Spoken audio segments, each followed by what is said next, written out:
American luxury begins at Tiffany & Company. Its diamond rings nestled in a Tiffany setting, wrapped in an iconic blue box. Movie enthusiasts have seen the world-renowned Tiffany diamond, worn by actress Audrey Hepburn in cinema classic Breakfast at Tiffany's. From fine jewelry to leaded glass lamps, there's a father-son team behind the elegance. We introduce you to the King of Diamonds, Charles Louis Tiffany, and son Louis Comfort and his lifelong quest of beauty on Newsmakers. People know the name Tiffany, and typically it means either glass or jewelry, and there are really two Mr. Tiffany's if you look at the history of Tiffany & Company. Well, there's the founder who founded the jewelry company, and there's the son who made himself world famous as the greatest decorative artist in America.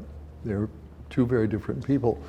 The father is not so well known as a personality. Certainly the company, Tiffany & Company, is world renowned, and certainly Louis Comfort Tiffany is equally world renowned. So we know Louis Comfort Tiffany is who most people would then recognize. I think everybody in the world recognizes Tiffany glass, talks about owning a piece of Tiffany glass, definitely is recognized. However, I don't think since Audrey Hepburn made Breakfast at Tiffany in 1961, there's a person in the world that doesn't recognize Tiffany & Company as well. And yet, folks really don't know Tiffany quite so well. Take us through a bit of the history. Charles is the father.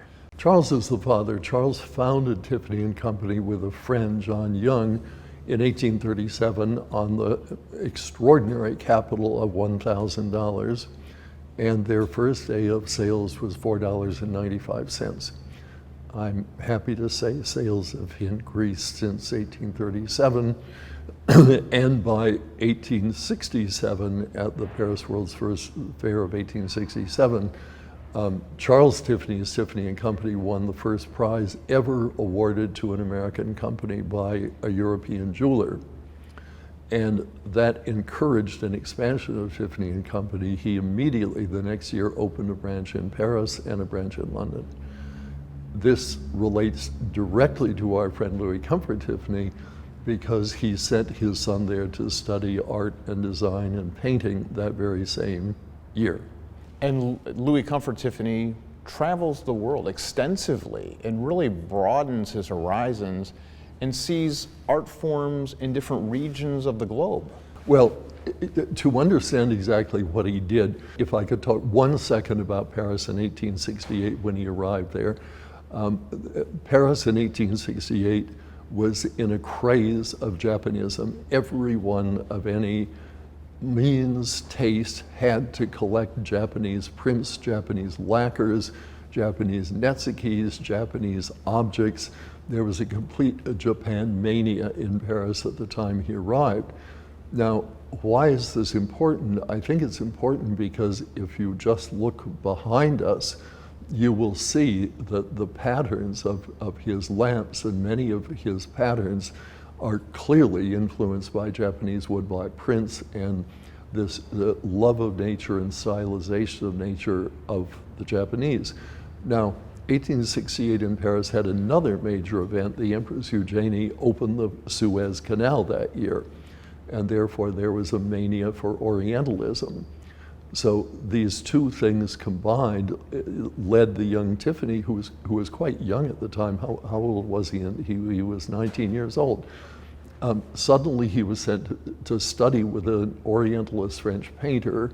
He also arrived in the city where Siegfried's big Oriental Bazaar was the most popular store for everybody to go and visit, try to buy something Japanese or something, quote, Oriental. That's incorrect, we say Asiatic now. So the young man's imagination was completely fired by this, and of course he wanted to see for himself. He wanted to go to North Africa, to the Middle East. He didn't want to go to Japan, but he was very influenced what we saw of Japanese art in Paris of 1868, which is the Second Empire Paris is something we can't possibly imagine. I mean, it was something of unbelievable wealth, of unbelievable glamour, and it certainly turned the young man's head.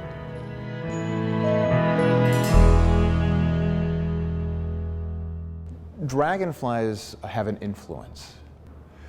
Dragonflies came to us through Japanese art, which took over in France in the 1860s and 70s with the Impressionists and this and that. And Louis Comfort Tiffany's mentor at Tiffany, Edward C. Moore, was the great god of Japanese style design in America. And of course, he put dragonflies everywhere. And because one, they're wonderful to look at, they're graphically fascinating, and they bring good luck. So there's nothing to dislike about the dragonfly. Well, describe the colors and the patterns. Well, the patterns, of course, are stylized, like in Japanese prints, which nature is always turned into a very stylized graphic. In this case, the Japanese don't repeat patterns so much. People look at Tiffany glass frequently and say, oh, it's painted. You couldn't have gotten all those colors. No, in his studios, they made thousands of sheets of mixed colored glass, and to make the shade, people would pick out the exact piece that fit the design, and you look at it, there is no painting. That is actually all the color is in the glass. And the smaller pieces he called jewels. So because of the family and Tiffany's love of jewels, he interspersed the patterns with what he called jewels, these cabochons of glass. What were some of the other influences in his life, the different styles? He was also very interested in ancient art. His father was a great friend of General Cesnola, who Abraham Lincoln had appointed to the ambassador to Cyprus. While he was there, there was a huge discovery of Cypriot gold and ancient artifacts in Cyprus. This also turned as an inspiration, and you can see in this exhibit here at the Kalamazoo Institute of Art a Cypriot vase inspired by ancient glass dug up in the Middle East. And of course, when people think of Tiffany glass, they of course think of iridescence. Well, of course, all that glass that had been in the ground for 2,000 years had acquired an extraordinary iridescence that it did not have when it was made. But he was fascinated by that and wanted to work to learn ways of how he could, in then modern times, at the end of the 1890s, begin to reproduce this iridescent effect he found so fascinating of these ancient glass objects dug up in the Middle East. This is where the Egyptian influence intersects with the Favreau glass of... The Egyptian influence, yes, as I said, started out with his knowledge and the Egyptomania in Paris with the Empress of France opening the Suez Canal. And so he immediately started adopting things that were him Egyptian, such as the combination of lapis lazuli and gold and Egyptian jewels. And I think this mosaic is perfectly beautiful because of the subtlety of the colors in his Favreau glass, where he could achieve all different hues of lapis lazuli mixed with gold. And these things are nice to see here in Kalamazoo because, as I say, it was for his mosaics as well as the stained glass in Chicago in 1893 that he became so famous, world famous.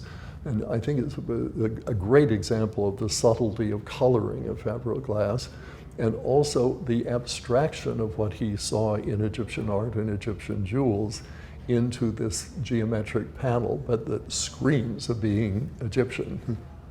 And you see some of that with the mosaics as well. You see it definitely in the mosaics, and that continued later on in his life. Of course, he lived to see the opening of the tomb of Tutankhamun, and that led to a number of pieces, or quite a number of pieces, of Neo-Egyptian style jewelry.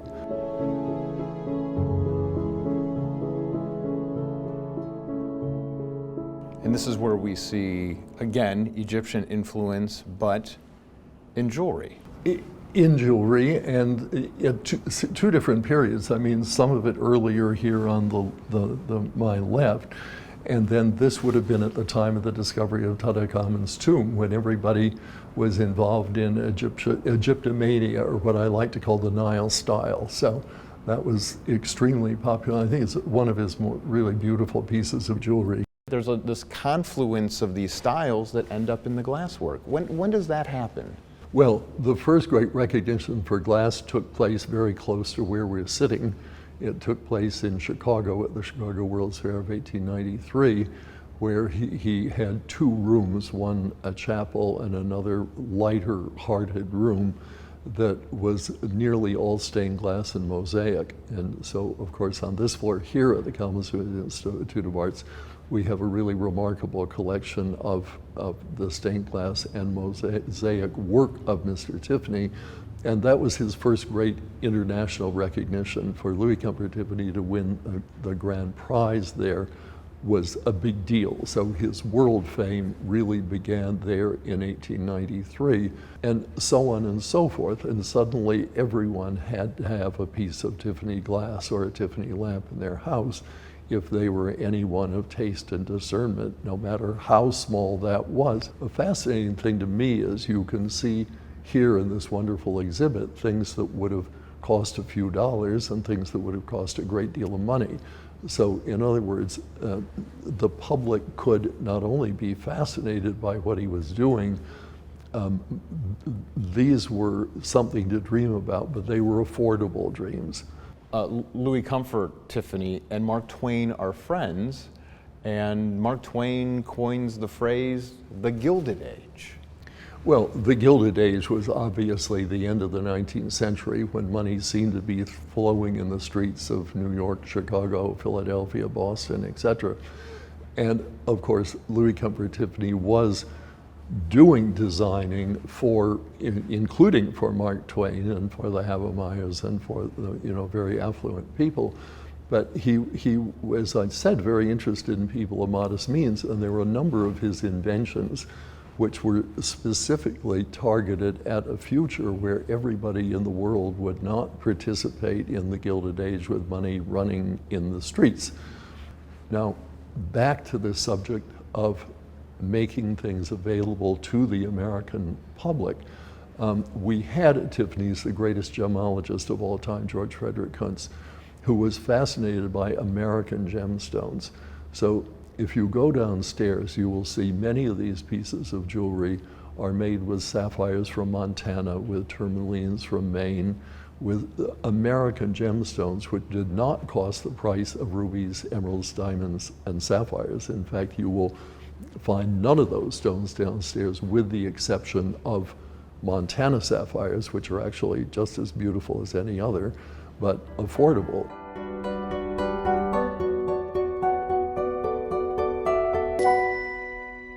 And we can't forget about interior design.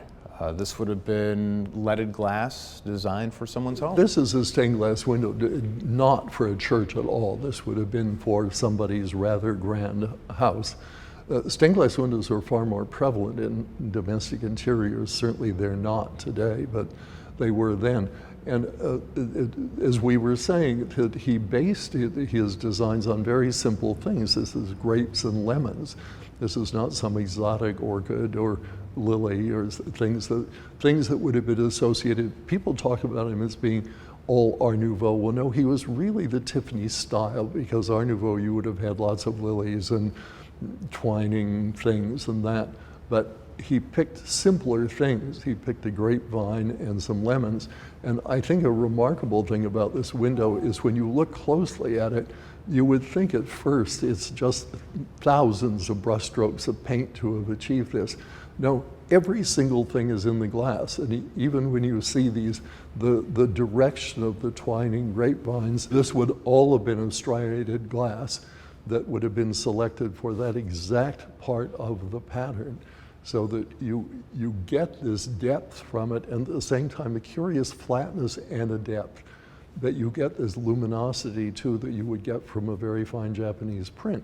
And again, the patterns are based on the use of Japanese formalization and abstraction of nature, and turning nature into something quite two-dimensional, and rejoicing in the patterns that you see in nature. So this window, I think, has just about everything there. It has a Gilded Age interior of marble columns, a trellis of the winter garden or garden of the Belle Epoque or Golden Age house, And it has this love of nature and of simple nature of grapes and lemons, but it is an absolutely stunning example of how he used glass with all of the color and pattern embedded in the glass, and nothing was painted. To me, it's an absolute miracle to look at this. It's spectacular because each piece of glass, it's like no two snowflakes. Each one is its own individual leaf or part of a vine. Yes, they're completely different because in making the glass, they make just tens of thousands of variations, and how the people ever decided which piece to pick, I have no idea. It's a major jigsaw puzzle, but a rather more beautiful one than we normally see. How much glass was produced over the years? There's no way of knowing, but they're still preserved at the New York Historical Society, crates and crates and crates in the basement that were never eventually used for windows or lamps. So they were constantly producing it because you had to have an avalanche of colored glass to pick out the exact piece you needed for that leaf or that piece of fruit or that vine. But look at the result, it's breathtaking.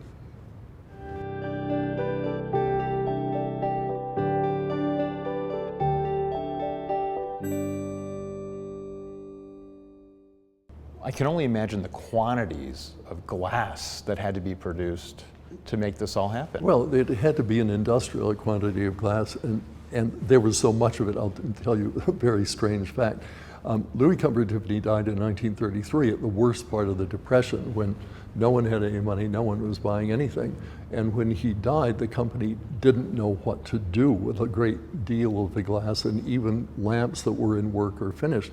So they would put it all out on the sidewalk, and in the morning, horse-drawn carriages would come and take it and dump it in the Hudson River because they had no idea what to do with this anymore once he wasn't there.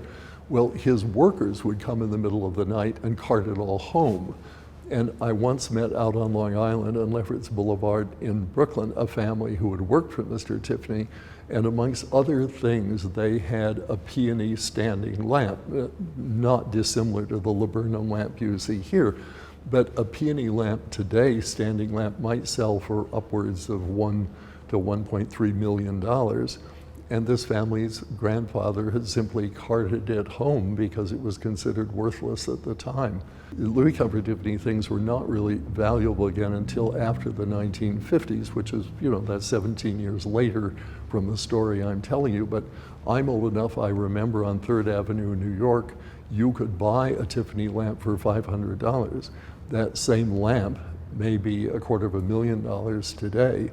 After the Depression, after World War II, it took a long time for art and antiques to bounce back.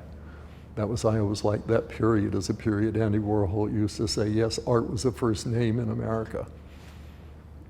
The jewelry. He puts his own signature on the jewelry. There's a certain color that he uses in implements in the jewelry making. Well, as obvious from the glass, he loved opalescence and iridescence, so I think it's pretty obviously we're going to find a lot of moonstones and opals in the jewelry, which correspond in many ways to what he was doing in glass. You were also going to find the composition of the pieces of jewelry matching rather closely the composition of things that he was doing in stained glass. He was a very consistent artist. And that's one reason that I think he is so enduring and so successful, because you can recognize a Louis Comfort Tiffany vase, lamp, piece of jewelry across a crowded room. He was not all over the place. He was really very, very focused on what he did, and I think that helped make him the great decorative artist that he was.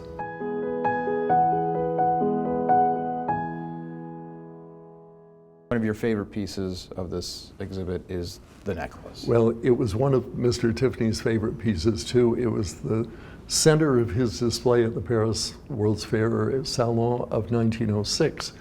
And it's extraordinarily beautiful, but it's a terrific example too of how he uses very inexpensive jewels to create something really magical. It's thin little plaques of nephrite jade and amethyst, but the combination of the greens and purples and the way he's configured it, it's one of the, I think, greatest pieces of early 20th century jewelry. And as I say, Mr. Tiffany thought so too, so I'm just going to agree with him. How did the world view Tiffany and Company? America is a young country at the time, still developing, and here comes Tiffany and Company. The influence of Tiffany and Company on the rest of the world. Well, we have to understand that when Tiffany and Company opened, New York was a city of 200,000 people. It was twice the size of Kalamazoo, but it was not New York today. And Charles Louis Tiffany really introduced America to real jewelry. And that came about in an interesting way. They had been selling gold-plated things and things. Americans did not have the fabulous fortunes that many have today. And he was very fortunate. He sent his agents to Paris in 1848, just at the time of a minor French Revolution, when King Louis Philippe abdicated and there were riots and things were unpleasant. And the wealthy of Paris were thinking, oh my goodness, this is going to be like the Revolution of 1889. We're all going to get our heads cut off. We better sell our jewelry and flee. So his agents were able to buy up extraordinary jewelry at rock bottom prices and bring them back to America. And that was the first time Americans had actual precious jewelry available to them. So suddenly this skyrocketed Mr. Tiffany from running a very nice, luxury curiosities and small jewels and store to being what the newspapers termed the king of diamonds. It was the first time Americans had really quite valuable, that would not be in modern terms today quite valuable, but in those terms, yes. And then again in 1887, the French government, after the fall of the Second Empire, auctioned off the crown jewels. But the Tiffany diamond has been a kind of symbol of Tiffany and Company since 1878, when it was cut in Paris and brought to the New York store, where it's still on display. So the perception of Americans was terrific. I mean, here is an American jeweler. We don't have to go to Paris or Rome or somewhere, or London, and buy European things. We can actually buy American things. And of course, the designs and the way he approached things were very different, because it didn't bring with it all this baggage of thousands of years of European design. Tiffany design was, as you can see in this room, very much based on nature. You see behind us a beautiful window that is nothing more than grapes and lemons. So there was this love of nature, which was very American, not wanting to import French design or Italian design or English design. Suddenly Tiffany and Company and Louis Comfort Tiffany were offering to them something that was uniquely American and very close to things American. After all, here we are sitting in Michigan. We're covered with Queen Anne's lace and bittersweet and Dutchman's pipe and Jack in the Pulpits and Morning Glory vines and all of these things that Louis Comfort Tiffany and his father looked to. When you walk through this exhibit here at the Kalamazoo Institute of Arts, you're going to say, well, I know what that is. I mean, that's a clematis vine, or that's a grapevine, or that's a Morning Glory leaf. I recognize all of these things. Those are cattails on one of the ceramics. These are things that are part of my daily life, but that have suddenly been turned into remarkable works of art. And so I think there's an instant reaction to that it's not foreign to you. You understand immediately when you look at these things, oh, that's really beautiful and that's part of me. Or his famous dragonflies, which are ubiquitous here in America, but which he inherited from the Japanese, obviously. The dragonfly is a harbinger of good luck in Japan, but nonetheless, he made it very American. So there was no threshold resistance to the public going to Tiffany and Company, also because of the extraordinary price range, both at Tiffany and Company or the Tiffany studio things of Louis Comfort Tiffany, that you could have a glass scarab brooch for a few dollars, or yes, you could eventually have a far more expensive Louis Comfort Tiffany object.